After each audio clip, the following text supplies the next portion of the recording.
আপনাদের মধ্যে অনেকেই আছেন যারা কিন্তু ফোনের প্যাটার্ন লকটা ভুলে যান, বা অনেক সময় ফোনের সমস্যা হয়ে থাকে, তখন কিন্তু দোকানে নিয়ে যান ফ্ল্যাশ মারার জন্য। কিন্তু আজকে আমি আপনাদের দেখাবো কিভাবে আপনারা আপনার ফোনে হ্যান্ড ফ্ল্যাশ মারবেন, তাও ঘরে বসে, কোনো দোকানে যাওয়া লাগবে না, মানে আপনার কোনো এক্সট্রা টাকা খরচ করা লাগবে না।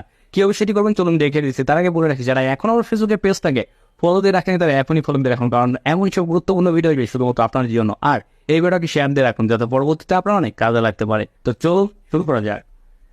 এই মোবাইলটার মালিক তার ফোনের সে লক ভুলে গেছে, প্যাটার্ন লক আর পিনকোড দুটাই ভুলে গেছে। এই জন্য প্রথমে আমি ফোনটা বন্ধ করে নিচ্ছি লকটা খোলার জন্য। ফোনটা অফ করার পর ফোনের পাওয়ার বাটন আর ভলিউম বাটন উপরেরটা আমি একটু চেপে ধরবো। একটু সময় চেপে ধরার পর আমাকে এমন একটি পেজ কিন্তু শো করেছে।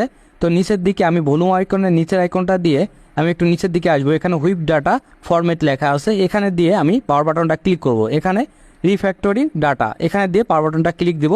এরপর রিবুট, এখানে আমি ক্লিক করব। দেন একটু সময় পর স্টার্টে ক্লিক করব। এরপর এখান থেকে আমার কান্ট্রিটা সিলেক্ট করে নেক্সট করব। এখান থেকে একটা ওয়াইফাই কানেক্ট করে নিব। ওয়াইফাইতে কানেক্ট করার পর এখানে ওকে দিয়ে নেক্সট করব। একটু সময় নেবে। এরপর এখানে ডোন্ট কপি দিব। ডোন্ট কপি দেওয়ার পর একটু সময় নেবে। একটু সময় নেওয়ার পর এমন একটা পেজ শো করবে, এখানে স্কিপ দিয়ে দিবেন। আপনি চাইলে জিমেলটা দিতে পারেন, এখানে স্কিপ দিবেন। স্কিপ দেওয়ার পর একটু সময় নেবে। এরপর এখানে ওকে করে দিবেন।